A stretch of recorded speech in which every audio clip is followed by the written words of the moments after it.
Oh my God, the wheels do keep turning. I know we are dreadfully late this morning. This is Babz Rawls Ivy. You're listening to Lovebabz Lovetalk. Harry is back from vacation, and the station is a mess. So he's got to spend some time getting us right. So anyway, I have a guest this morning. Dennis Culletin is here from the Witness Stone Project, and so we met like last week. Go ahead, put your headphones on. We met last week and had coffee over at Cafe X because the universe has been trying to connect us. Like my friend Andrew Kaplan, the good folks at the Graustein Memorial Fund. So people were trying to connect us, which was amazing. How are you? Great. Welcome. Thank you. So I'm fascinated and awed by this Witness Stone project. Tell us what it is.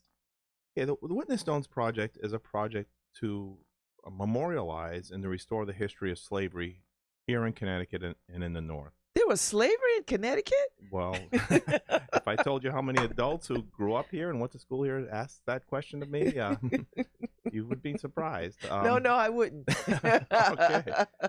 But and it started with my friend Doug Nygren coming back from Germany after hearing, and he did hear one of my talks at the library in Guilford about my research while I was still an 8th grade teacher, and he said, could we remember slavery in Connecticut and in Guilford the way they remember the Holocaust in Germany by putting a stone in the ground about the size of half of a paving brick to mark the place where people were held in captivity here in Connecticut. And when he brought the idea to me, the joke I always tell is that if you bring a sore knee to a surgeon, they're going to want to operate. Well, you bring an idea to a teacher, he's going to want to make, or she's going to want to make it a lesson. So I understood my research enough to know that we could use the information to begin to tell the stories of enslaved people, individual enslaved people who helped build our communities. And we built an organization around that. And so far, we've put between Guilford and West Hartford, we put 18 stones in the ground, and we're spreading to other communities as we speak. So now, how did you come to this? I mean, beyond having a conversation with a friend, I mean, because something had to spark your interest to say, oh, I want to do this. I think you're a budding historian or historian of sorts. We'll go with historian of sorts. I like to say amateur, but it really came to me because I moved to Guilford about 25 years ago, and I was always intrigued with the history. It's like New Haven. It was settled in the 1630s, and who are these people? Why were they here? And the daughter, we call her maybe the granddaughter of Guilford, Harriet Beecher Stowe's mother and father grew up in Guilford, and I was always intrigued by her story and how she came to write the book Uncle Tom's Cabin, who President Lincoln said she was a little lady who helped start this great war. Well, I started going back to her childhood after her mother died in Litchfield, Connecticut, and found out she came back to Guilford and lived in a household that held 2 black people captive. Harvey the Bound Boy and Black Dinah. And I was just kind of trying to understand how Harriet Beecher Stowe lived in a house with slaves. And that brought me to trying to understand how many slaves there were and who were they and where did they come from and who held them. And so I ended up doing a lot of research just trying to answer the next question that came up after finding a document. For example, we have a document where a woman named Dinah was purchased by the Board of Selectmen in Guilford in 1792.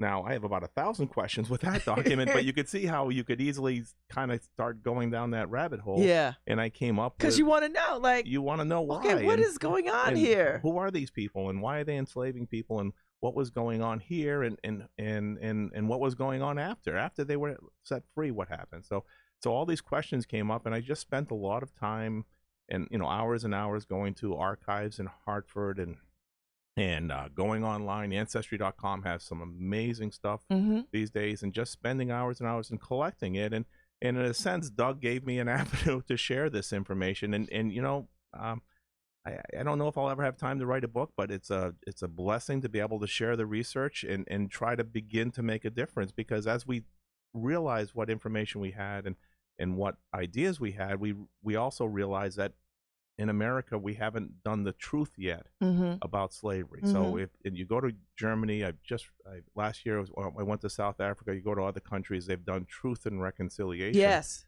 And we haven't done the truth yet. So we're trying to do our little part, Yeah. but also having the kids tell the truth, having Mhm. the kids use these documents to write stories. So Yeah.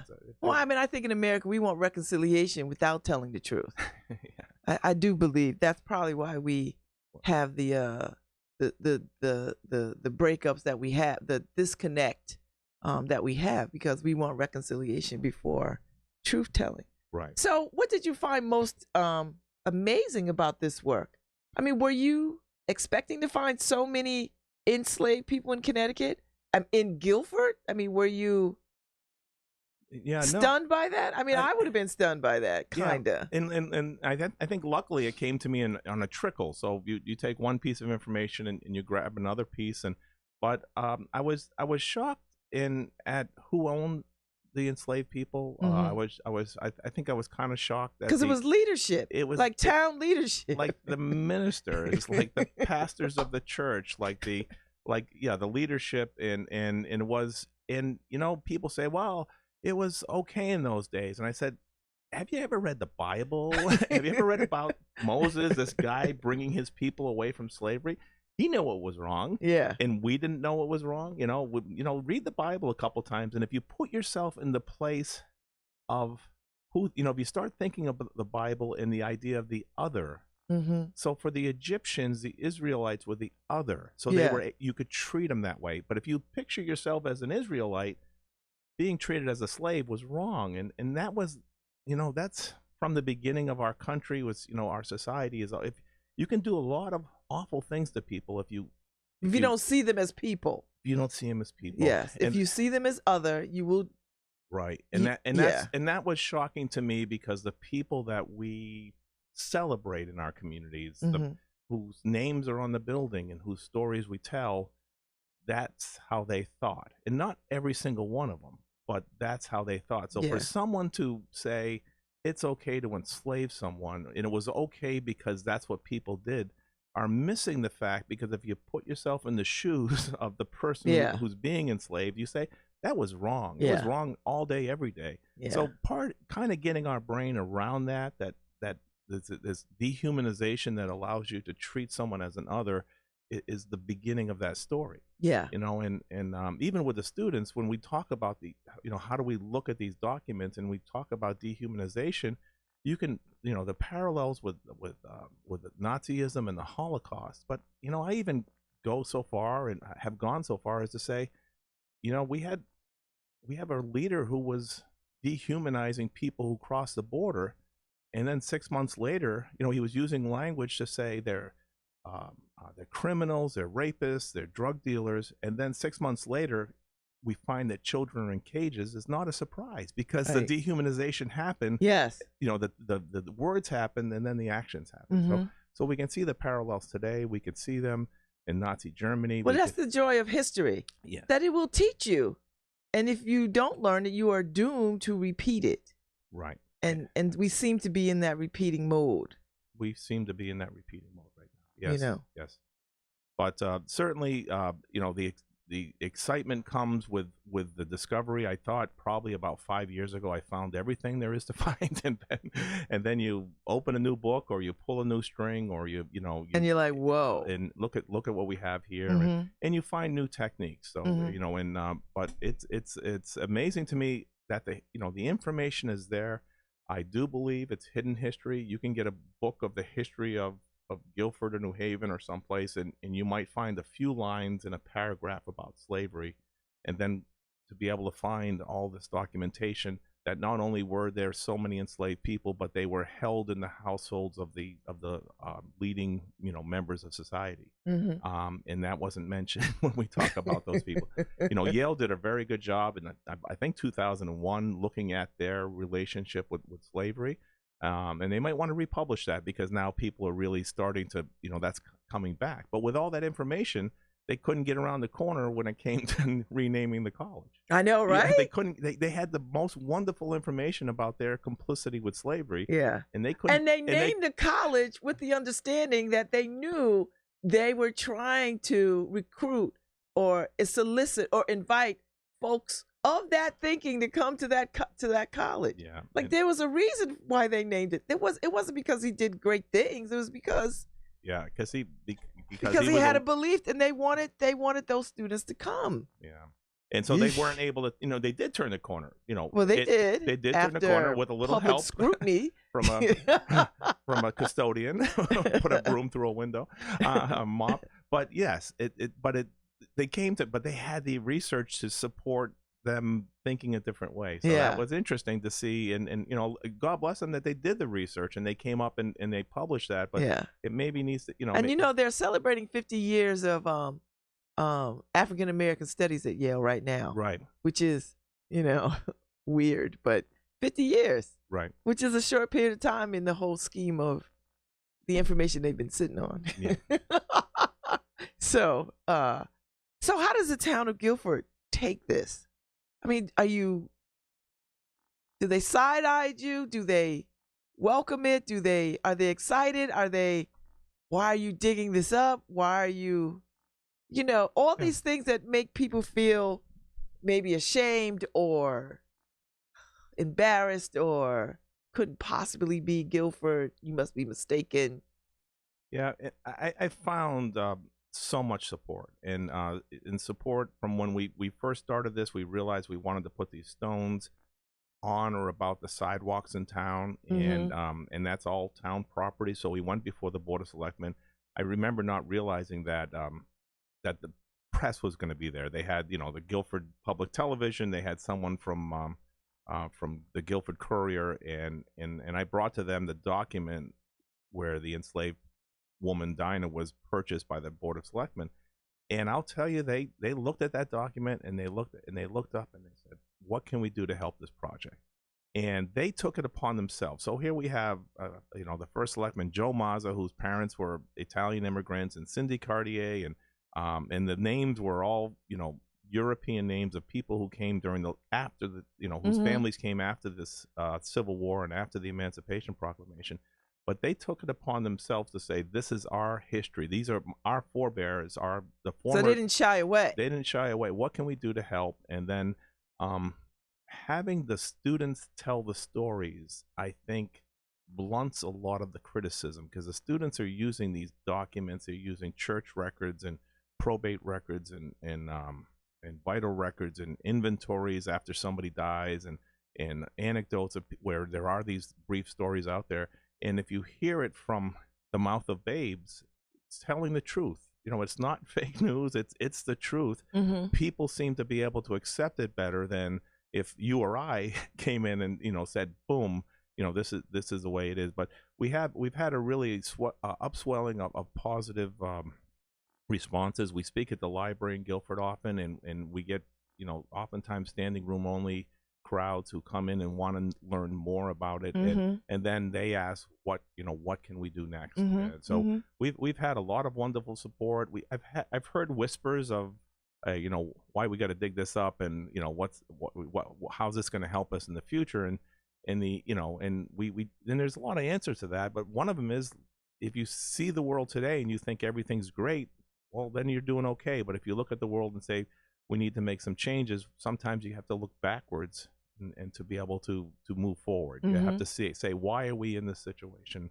Why are our schools in Connecticut segregated? And why is it that New Haven schools are majority minority and Guilford schools are vast 90% white, or whatever the numbers are, and what changes could be made, and why are we in this situation? So I think most people are open to it, but there are people who we know today's politics.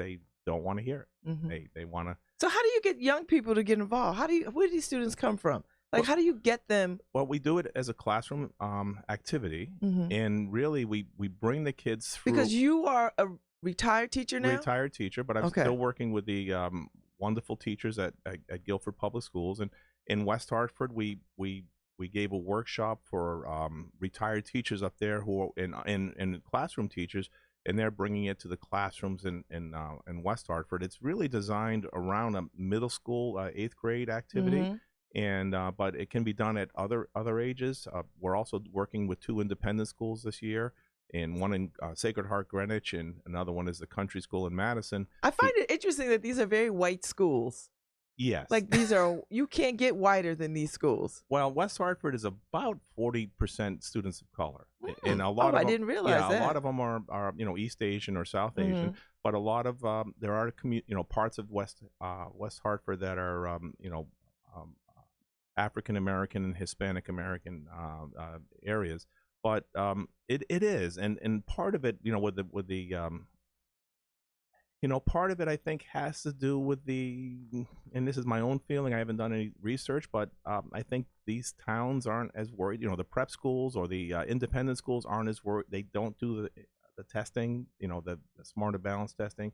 I think Guilford, they are at a good place, so they're not worried. They don't have the data board on the wall, and they're not looking at the test scores. They're not being, the principals. So they have time. They have time, or they've figured out that they have time. Mm-hmm. Certainly, I would be excited to bring this to a place like New Haven or Bridgeport or Hartford, because I think the project has a different. I'll get a different understanding, and the students will, because there's also what we call, inclusive curriculum, where the curriculum includes people who look like the kids in front of them. Novel. And instead of telling, the story of the, Irish potato famine, which is a wonderful and important story, maybe we're telling a story that represents the kids that we're teaching. And so bringing it to New Haven or Hartford, and bringing it to a way, because we don't, we try to make we try to make, through the work, have the enslaved people not as victims but as whole people.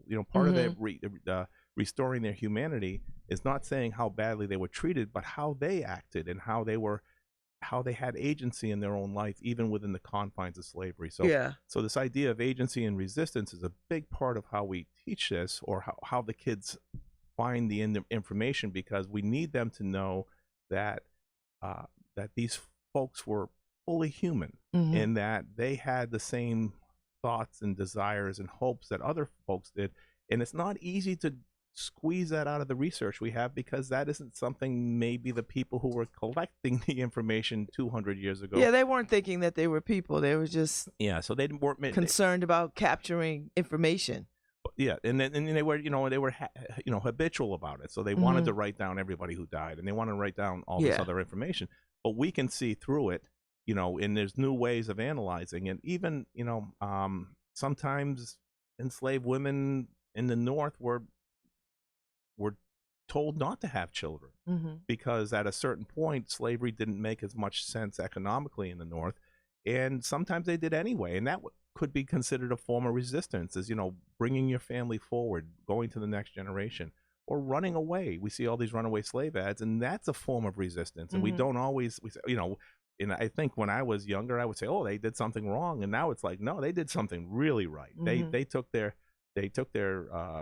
choice of what they had, and they ran with it. Even if they were carrying all these things, because these runaway slave ads are great, because they tell us exactly what the enslaved person looked like, what they were wearing, if they had any, if they had all their fingers. But we get the best description we'll ever have of an enslaved person is in an ad of somebody trying to capture them. So there's all these techniques that we're using in trying to show their humanity, and that's important too. I would say, living in a place like Guilford, which I do, and I love it there, if I watch TV, as you know, what I see about African Americans is usually something to do with a, video police blotter. It's, this is the awful things that are happening, not all the wonderful things that are happening in New Haven, not all the wonderful achievements, but we're seeing, who's being arrested, who stole the car and things like that. So for our kids to see a different version of African American history versus what's on, not that they watch the news anymore,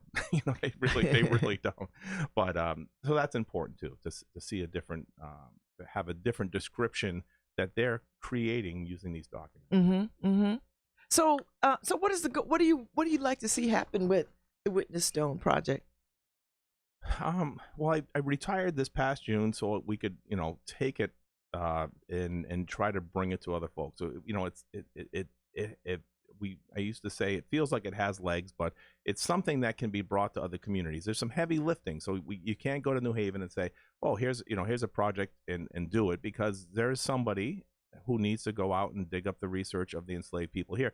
Most communities, we know of some people who were enslaved, and there's usually a story about a Moses or a Pompey or a Phyllis or a Dinah. Yeah. That somebody, you could find somebody say, I could tell that story. I mean, we've got the Cinque story, the Amistad story, which is pretty big. It's a great story, and that, so there's stories that are already available to be done, but really, what I would like to, I would like to envision that we can bring this and start to spread it across Connecticut and across other states, with teachers and researchers. In a place like New Haven, I think you need to partner with the New Haven Historical Society to be able to bring this to the classroom. Yeah. That's the partnership. Most historical societies would love to be able to have a way to bring eighth graders into their place. Have you had a conversation with the New Haven Historical Society? I've begun to. Okay. And they're nice people over there. They're wonderful people. And, I find people are busy.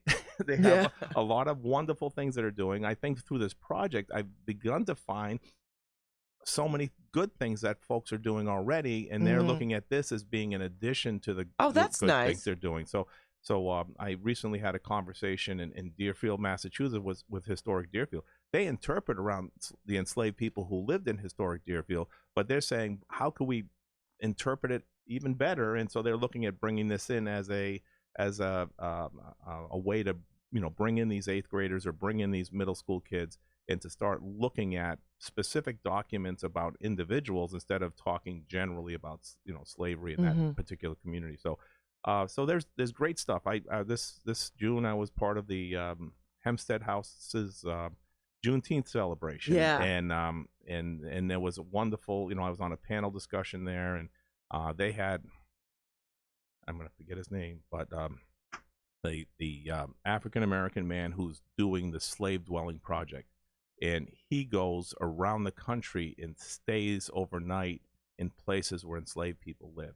Oh, God. And he goes at plantations, and he started to go north and finding these places where enslaved people live. That is incredible. And I'm gonna remember his name soon, but he is amazing. I got to sit on a panel with him and understand what he's doing, because he'll come in the day before and work with the school kids, and then maybe they'll have a campfire that night and bring in people from the community to have a kind of a an informal roundtable discussion. Oh, that makes me hopeful. Yeah, and then he might, they might have a dinner with him, and but that's slave dwelling. It's slavedwelling.org. He's doing amazing work, and he's finding people are like, oh, here we are. We have a house in Guilford that's been around since the time of slavery, and we believe that Candace lived in this room. So we're beginning to think about how could we bring him to Guilford, and what, again, how many minds will be like, wow, I didn't know, like, not only did I not know it, I'm now understanding differently about the Highland House because of who lived there. It wasn't just the, white people who owned it, whose names are on the building. It was all these people, and that was all part of the success of the families that were there. That's why they were able to build that big house that's still around 300 years later. Yeah.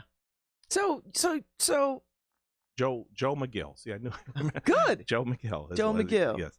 I didn't even know that existed. So I'm going to go look that up. Yeah, he's got a great blog because he goes and stays places, and he talks I don't know if I could do that. It takes a special kind of person to do that kind of history finding. And he's also, I think one of his most common questions is, and he said this, is that people ask him, how can you not be angry? How could this not stick in your craw? How could you not want to spit when you go to a place and you see how awfully people like your ancestors were treated? And he says, I don't want to misquote him, but he says, if I was an angry black man, no one would listen to me. and that to me was, it just helped me understand how he's able to go Mhm. and stay at a place where he knows that people were beaten to death, or he knows that children were left to starve, or places like that. But he's saying, I need to keep my cool. I mean, but I think that's every black person in America, because we could have burned this country down in 1619, but we didn't. So, Well, yeah, but his voice is very loud Mhm. through his gentle, through his gentle voice. He's I'm very gonna loud. go look. I'm gonna find this. I Yeah. find that fascinating. So, it's an actual stone that you place where a particular enslaved person lived, and it's their name and their what else is on this Yeah. stone, and is there a map showing where they all are?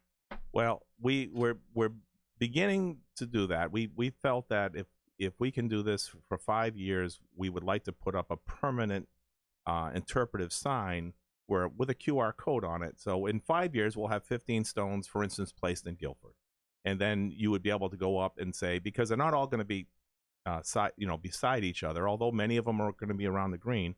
And so we're doing these beautiful maps. And I think I gave you a copy Yes. of a Mhm. postcard that we're doing, and we have a bookmark. But we also want to do more of an interactive map where you could click on it and get part of the story of that person. And do you connect it to the Freedom Trail?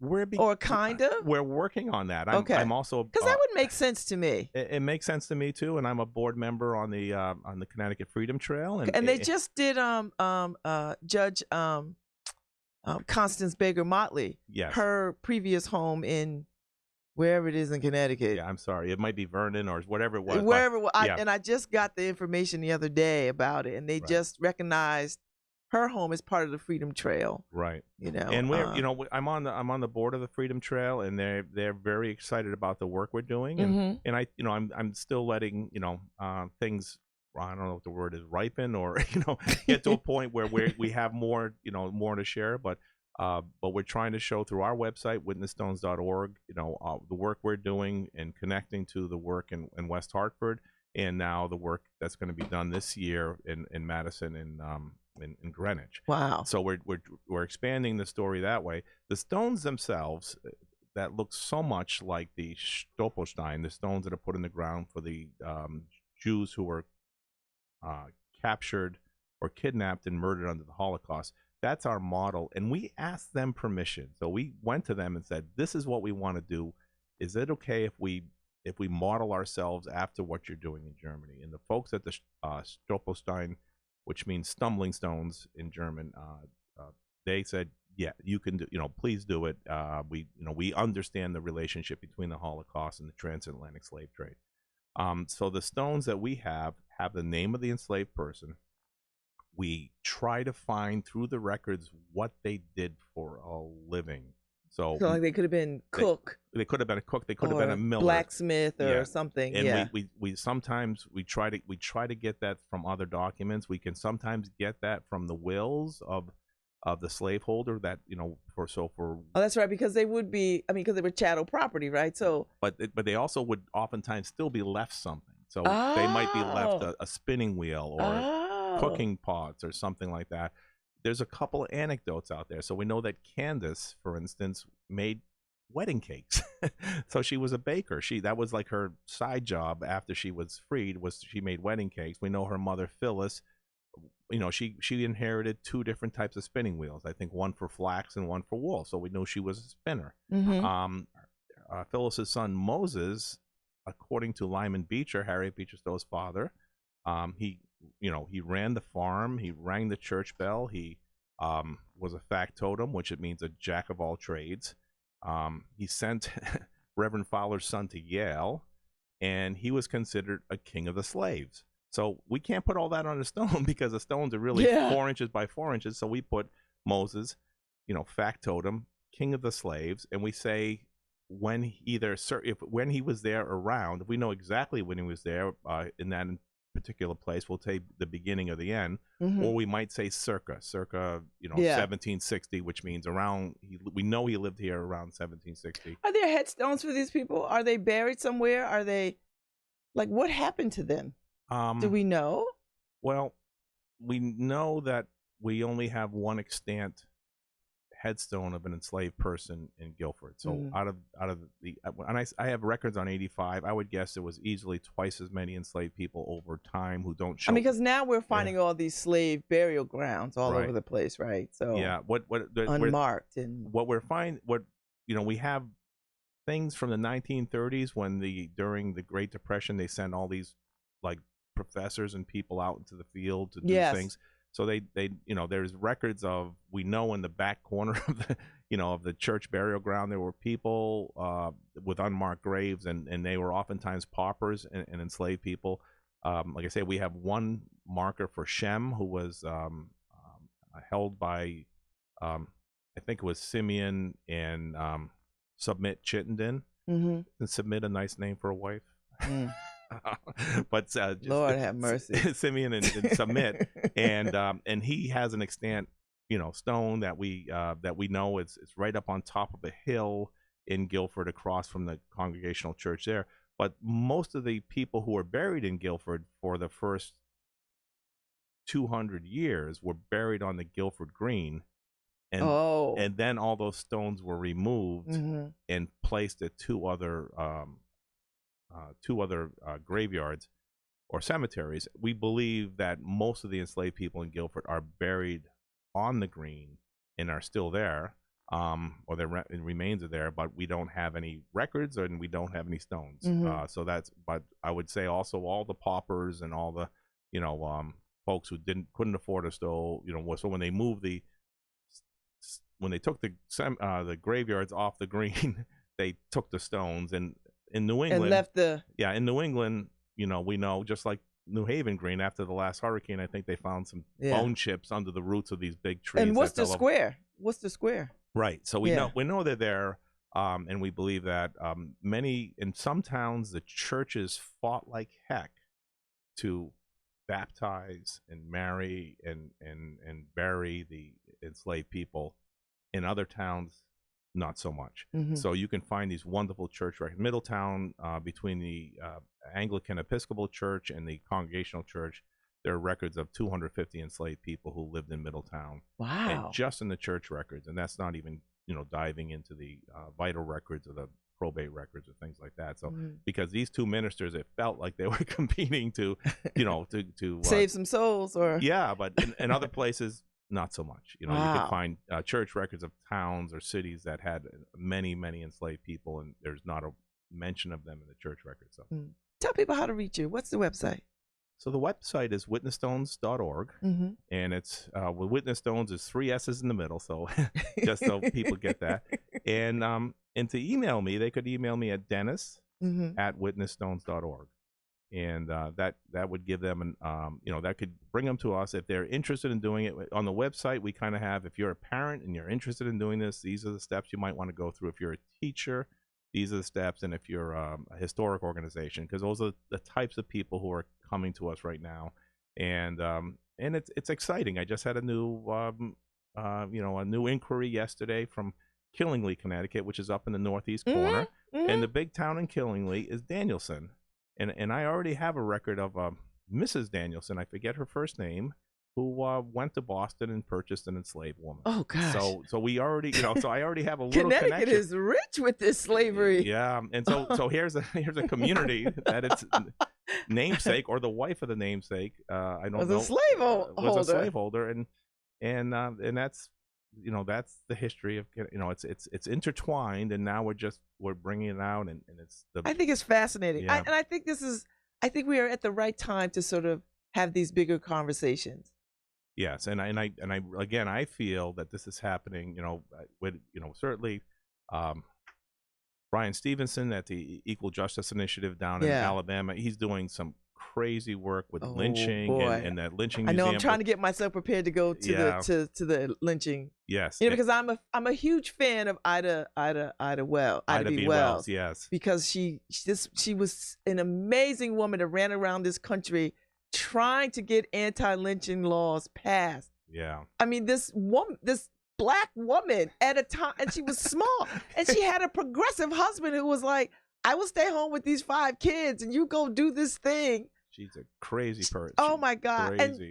And just, I mean, the danger of that alone is breathtaking. Yeah. Just breathtaking. And now Brian Stevenson, because in the North, I feel somewhat it's the history is faded. In the South, it feels like that wound is still fresh. Well, that's because they have all those damn Confederate things, but it's still very it's amped up in a different kind of way, right? Yeah, like it's not truthful, but it's amped up. But he's doing God's work. And, I think so. But he's an example of trying to tell the stories using the same factual information that we're using, and it's wonderful to see, and that's begin to happening around the country. Yeah. And so we feel we're part of something. And I absolutely think you're part of something. And then we're very excited to be able to have something we could share with the teachers and students and the adults, because last time we had an installation ceremony, there was about 500 people there. Big support from the community. The TV stations, everybody was there, and it's so exciting. We had the 9th generation descendant of enslaved people in Guilford, Pat Wilson Phineas, who just was elected. Yes, the first woman of color in a rural legislative district. Yes, up in Ashford and Willington, and she came down and spoke, and people were just in tears, because it's a story they have never heard before. And the story of her family, her father, who was a Tuskegee Airman, fought in 3 wars, couldn't get a blanking mortgage up in that area. And there's Regina Mason, who was here at Regina's with her book and the story. That her great grandfather, William Grimes. The William Grimes. And then there's a film, because I saw the film, and I know Regina because I met her the times that she's come here and presented at the Beinecke and at the New Haven Museum. Yeah, I met her there also. Yes, and we're Facebook friends. So her, again, that is hearing her story, incredible, and seeing the methods she used to find that out. Yeah, is an inspiration to us when we're trying to uncover the stories here. Yeah. So thank you, Dennis. Thank you. You have to come back so we can have a longer conversation. I have to. Seriously. Before we put the first stone in New Haven, we'll come back. And I want to be a part of this. So however way you can use me in this project, I will. I want to be a part of it. Seriously, because I am fascinated and awed by this work. Well, we're gonna do something in New Haven, and you're gonna be part of it. I hope so. Very excited. Thank you so much. Thank you. Thank you. Welcome back, Harry. I'm gonna be out. Thank you all for listening today. You have Dennis's website. Check him out. Go pay attention to the Witness Stones. It's incredible. I'll see y'all. I'll be back tomorrow.